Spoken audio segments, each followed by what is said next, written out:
Hello rafiki, umebarikiwa sana. Wewe ni wa baraka kwenye maisha yetu, na Next Level Mentality tunafurahi sana kuwa sehemu ya familia hii. Ni sehemu ya 3 ya episode muhimu sana ambayo tumeendelea kuwa nayo. Naamini episode zilizopita zimekuwa pamoja na wewe na umekuwa ukijifunza sana na zaidi.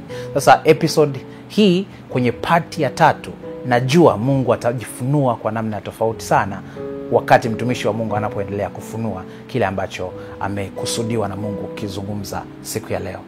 Umebarikiwa sana kuwa na sehemu ya kuandika, kuwa na sehemu ya kunoti ili uweze kupokea kile ambacho Mungu amekiandaa kwa ajili yetu siku ya leo. Barikiwa. Share link hii na mtu ambaye unadhani anafaa kusikiliza mafundisho haya. Ubarikiwe mpaka ushangae. Amen.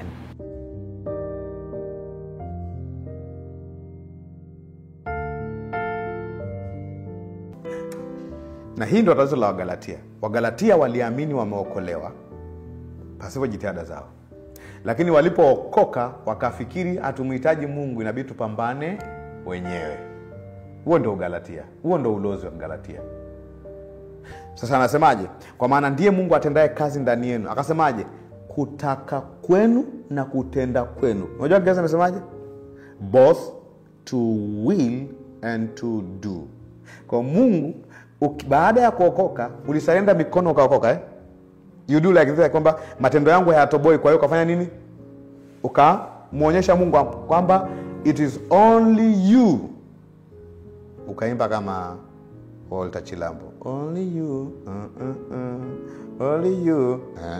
Useme only you kwenye wokovu tu. Baada ya kuokoka only him. Usisahau hiyo. Kwa muamini yuko kwenye surrender mode, kwenye initiation ya wokovu na kwenye ongoing process ya wokovu. Ongoing maana yake releasing your identity. Unaelewa hiyo? Ni rahisi kumiss kwa sababu inaonekana kama kuomba ni kujitahidi. Inaonekana kama kutoa sadaka ni kujitahidi. Unatoa sadaka inayouma, kwa unajitahidi. Inaonekana kama kwenda kanisani ni kujitahidi. No. Una roho wa Mungu anayekusaidia katika haya yote. Ndio maana anasema hivi, kumbuka kwenye maombi ya Paulo kwa Filemoni, anasemaje? The communication of your faith may become effectual by acknowledging. Umeona Una acknowledge nini? Every good thing which is in you in Christ. Kwa lengo la mafundisho ni kukuonyesha ya kwamba you have everything it takes to be a matured Christian. Iko sawa? Iko sawa? Okay, twende tena kwenye ukawaida ya ukuaji wa kawaida. Does a woman try to be a woman to conceive? Si ndio? Au nyewe mlijitahidi jamani? Mlipambana Samahani kwa kweli. Si ndio Lakini wewe unafikiri mwanamke ana recognize nini? Kwa mfano, kwa nini sina mifano mingine jamani? Sasa mifano inakuja ni hiyo. Kwa hiyo pote. Sasa hakuna mifano mingine inayokuja. Hii mtaelewa. Okay. Rosemary. Una mtoto? Okay. Wakati unatarajia kupata mtoto, ulikuwa unawaza nini? Inabidi nijitahidi niwe mwanamke nipate mtoto. Actually you una trust ya kwamba una capacity ya kubeba mimba, si ndio? Si ndio? Okay, ulikuwa na rely kwenye nini?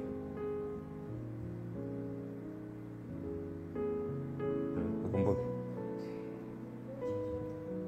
Ulikuwa urely chochote. Yaani nikisema tu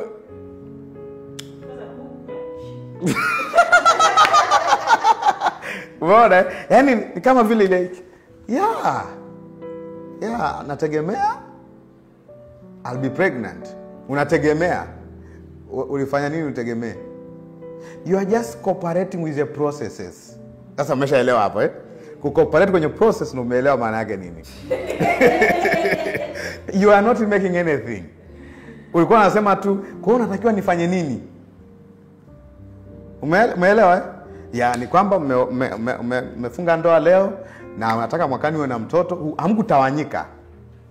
Mkaenda kwanza honeymoon, mkakaa, mkacheki hali ya hewa, mkaza imetiki. Nasema sasa unaweza ukasafiri kidogo. Unaelewa maana yake? Lakini wakati una cooperate ni kwa sababu tayari una capacity ya kubeba mimba. Iko sawa eh? Kwa muamini ana capacity ya kutenda mema, si ndio? Hata kama hajatenda aina yoyote. Kwa kutenda kwake ni kucooperate. Kwa nikiona na challenge ya kupenda, nasemaje? Mungu nisaidie nienende sasa na uwezo wangu ulionipa tayari. Kwa nikiona hasira, nasemaje? Hii sio kawaida yangu. Kwa sababu hasira, chuki na uchungu sio asili iliyopo katika Kristo. Iko sawa eh? Kwa maana yake I walk kwenye base ya kujua ya kwamba Mungu amesupply msaada ndani yangu kupata mimba. Iko sawa eh? Mungu amesupply msaada ndani yangu ya kutokuwa na hasira, ya kupenda, ya kusamehe. Umeelewa inafanya kazi? That is very important. Kwa hata uumbaji wa kawaida unakufundisha uumbaji mpya ukoje. Iko sawa eh? Yeah. Haya mambo tunayofanya natural yanatufundisha spiritual realities. Usisahau hiyo. Iko sawa eh? No man here is trying to be a man. Na ndio maana mimi siwezi kumpiga mtu kwa kuniambia nipige kama wewe ni mwanaume. Siwezi kupiga. Sihitaji kuprove. Nipige kama wewe ni mwanaume. Kwa hiyo unafanyaje? Na kunja ngumi nikupiga mimi ni mwanaume bila kupiga. Sihitaji kupiga nionekane mwanaume. Ndivyo nilivyo, au sio?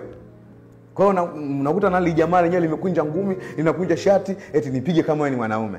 Haya basi, nikiacha kupiga nitakuwa mwanamke. Ndio kuna matusi mengine ukipewa hata ikuumizi kichwa. Mtu anakuambia kitu ambacho wewe sicho, alafu unachanganyikiwa. Wewe mpumbavu tu. Sasa kama mimi sio mpumbavu nitakuaje sasa?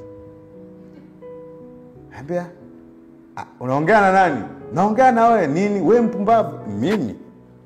Unaongea na nani? I'm not. Umeelewa maana yake? Ni sawa sasa hivi mtu aniambie mimi mwenye dhambi. Na muangalia unaongea na nani? Wewe. Mimi. Mimi ni mtakatifu na najijua. Haiwezekani bwana. Jana ulikasirika, sawa.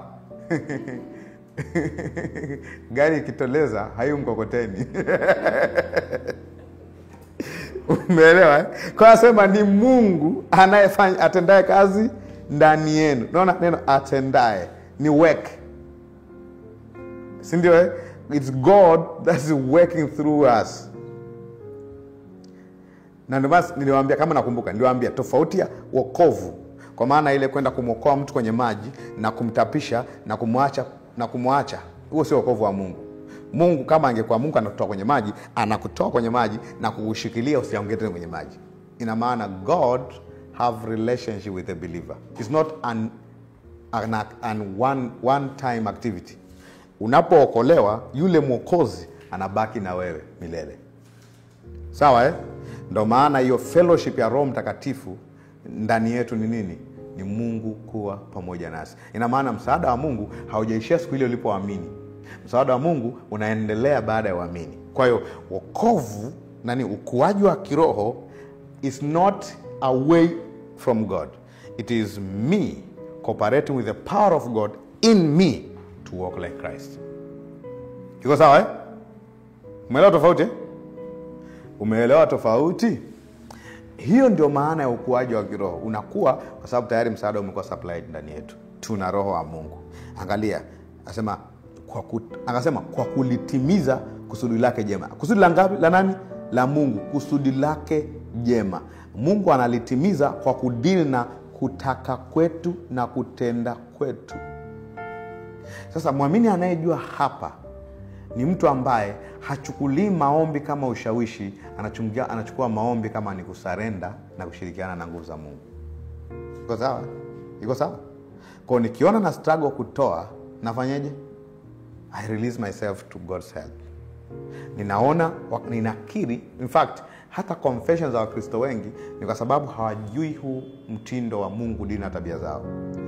Badala ya kutazama namna walivyo, wanatazama lile kosa kama ni asili yao. So, mimi ni mdudu tu. Mimi ni nani bwana? Mimi ni mwenye dhambi tu. Baada ya kukosea. Umeelewa? Baada ya kukosea. Hata kama wewe una tabia za uchoyo, ukijiita mchoyo, actually umejiita tabia ambayo si ya kwako. Sivyo Kristo anavyokuona. And let me tell you something. Ukuaji wa kiroho unakuwa halisi pale ambapo mtu anatambua ya kwamba Kristo anakaa ndani yake, without doubt.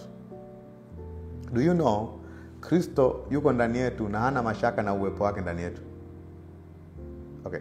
Do you know kuna waamini ambao Kristo yuko ndani yao lakini wana mashaka na uwepo wa Kristo ndani yao? Wanaona glitches. Si ndio? Si ndio? Okay. Ngoja nikuulize.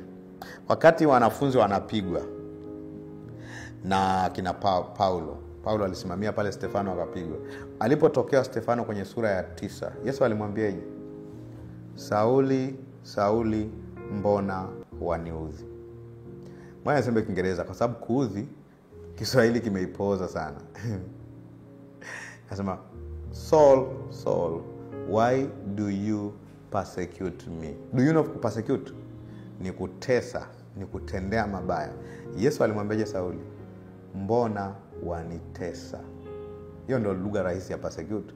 Mbona wanitesa? Mbona unanifanyia udhia? Swali la msingi mimi na wewe tujiulize, ni wakati gani Yesu aliguswa na Paulo na Sauli? Okay. Nani alikuwa anapigwa mawe? Stefano. Sauli alishaye kwenda wakati Yesu yuko duniani anaishi katika mwili, aliwahi kumpiga? Aliwahi kumtengenezea zembe lolote? Lakini anambaje? Mbona waniudhi? Why do you persecute me?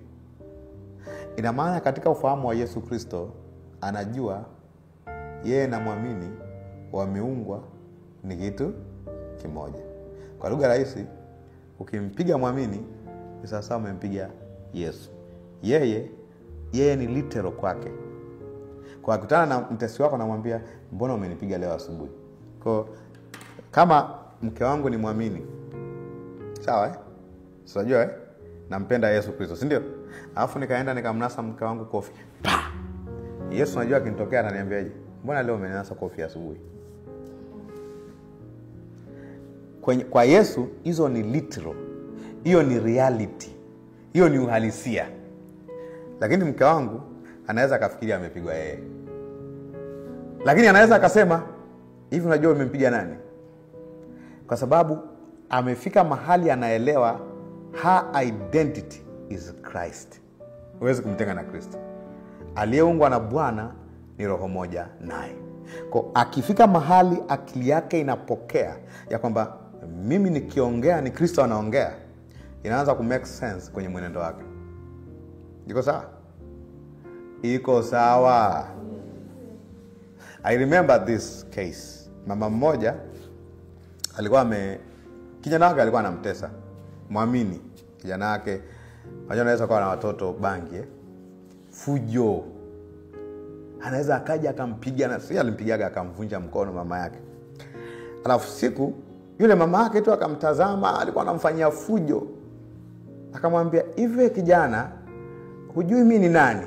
Sasa sijui ilikuwa ni hasira. Anasema, "Hivi unajua baba yangu?" Yaani najua sio baba yake aliyekufa. Sababu mzee wake baba yake alikuwa ameshatangulia, wasabaga mbele ya haki. Sijui kwa kweli haki gani huko. Anyway, alitangulia haipo duniani. Anasema, "Hivi unajua baba yangu ana majeshi. Na nikimwambia baba yangu wajeshi wake wakushughulikie sasa hivi.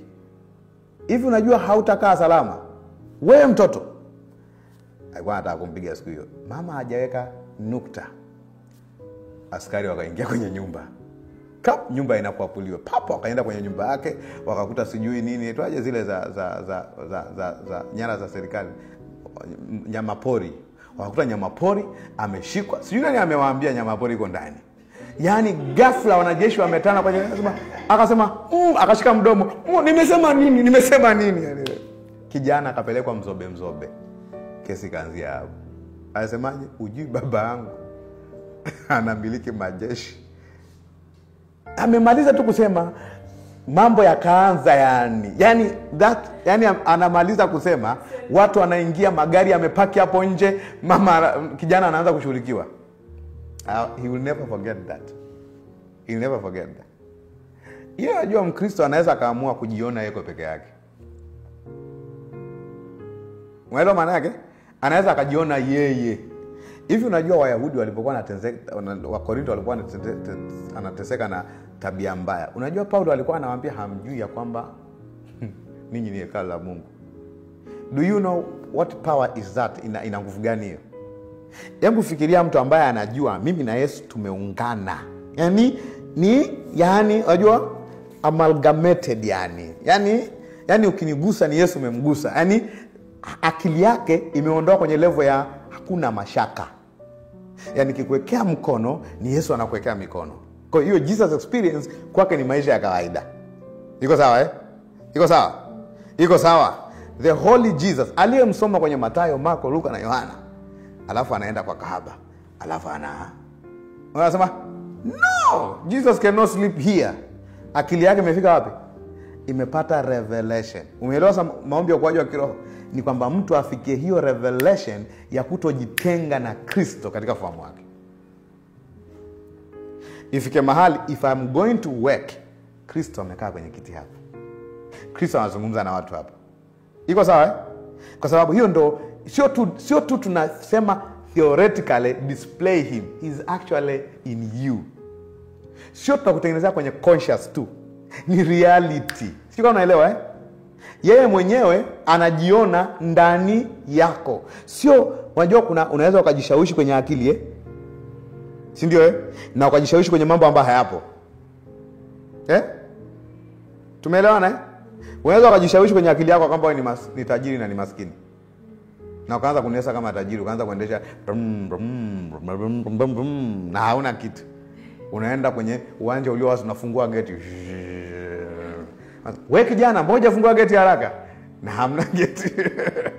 Now, that can be a vision of faith. Sawa Lakini Kristo kukaa ndani yako ni a reality beyond what you see. Yani, unavyojiona hivi kama uko peke yako ni fake. Uhalisia ni kwamba uko na Kristo. That's what is real. Sasa imagine mtu analala kwenye chumba. Alafu anasikia wachawi wanazunguka nyumba. Na huyu mtu anajua wao na Kristo wameungana yani pa. Alafu anasikia kuna wachawi wanazunguka nyumba. Imagine Kristo analala kwenye nyumba anasema hivi, wataniua leo. Umeelewa mentality? Ina maana huyu mtu mbali na kwamba ni muamini, hana uhakika katika ufahamu wake. Hajafikia kwenye epignosis. Inawezekana ana head knowledge. Hajafikia kwenye ufahamu thabiti. Na hiyo ni zao, nitakwambia ni zao la nini kinaleta ufahamu thabiti. Ya kwamba if I'm in the room, Christ is actually seated there. Umeelewa hiyo? Ndio nikasema hivi, kuna vitu unajua juu yako. Iko sawa? Na hiyo ni ufahamu ambao unajengwa kwa kuambia uhalisia kila wakati. Kwa mfano, ngoja niwaambie kitu. Kwa mfano, kuna wakati sijui mimi ngoja nisumie mwenyewe. Kuna wakati kwa kweli 10,000 ilikuwa hela nyingi sana. It was too much. Yaani ukiniambia kitu kinauzwa 10,000, nakwambia akili yako ilikuwa haiwezi kukamata. Niambia sijui watu gani. Kuna wakati mimi kwa mara ya kwanza kuwekewa hela nyingi kwenye account yangu ya NMB, niliekewa 2,000,000. Nilikuwa napita kwenye ATM kuangalia kukoje ipo. Unaenda tunaangalia pale, unaangalia salio, unachukua karatasi, unaangalia salio. Nilikuja kujisikia kawaida baada ya kubaki 800,000. Nikaanza kujisikia sasa mimi mtu hapa. 800,000. 800,000. Hawalisia wangu. Yaani sijai kukamata yani 2,000,000 naweza ikawa ni hela ya kwangu. Milioni. Unajua neno milioni ilikuwa nishazoea. Unajua kuna milionea na lakionea. Kama una laki maana. Tumoja alikuwa anasema kama wewe sio tilionea, wewe sio bilionea, wewe sio milionea, wewe sio lakionea, basi utakuwa unanionea.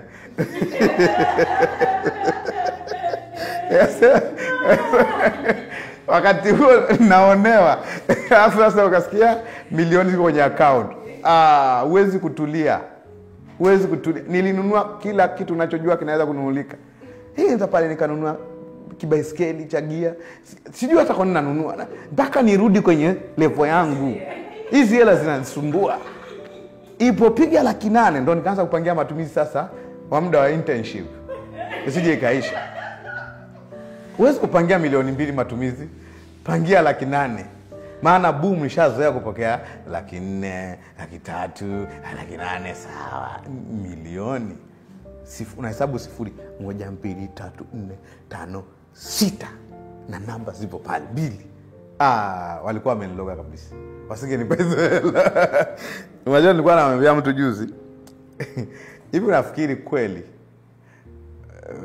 Mungu angekuwa anajibu kila kitu ambacho watu wanaomba, yani like watu wengine wangepokea tu angekufa yani. Mtu tu fulani hivi anasikia kwenye account yake kuna 200,000,000. That can destroy that person. Anaweza akachanganyikiwa. Umeangalia kwenye filamu mtu anafungua kwenye briefcase anakuta madola mengi.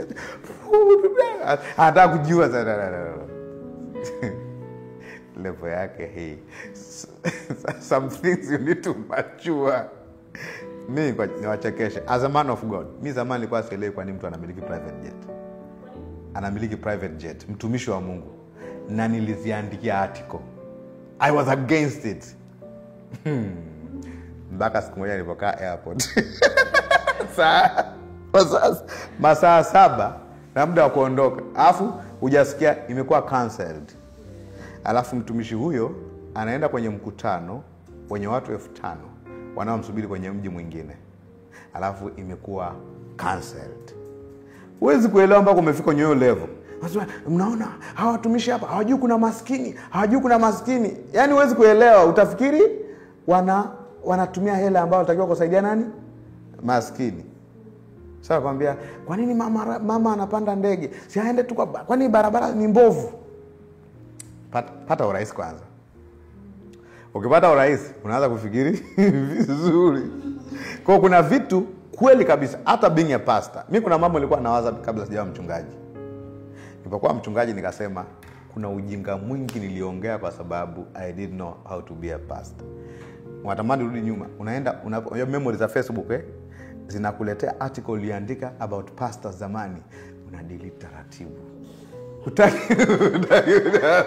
Huwezi kulike mtu akasoma, una delete taratibu. Kuna vitu unaelewa tu kwenye stage uliopo. That's why Mungu ana value sana ukuaji wa kiroho ambao umetengenezwa. I said to you in take time, like time is learning. Kusikia, kupractice unachosikia. Si ndio? Yeah. Kwa haibaki tu kama mentally, lakini you practice. Tumeelewana mpaka hapo?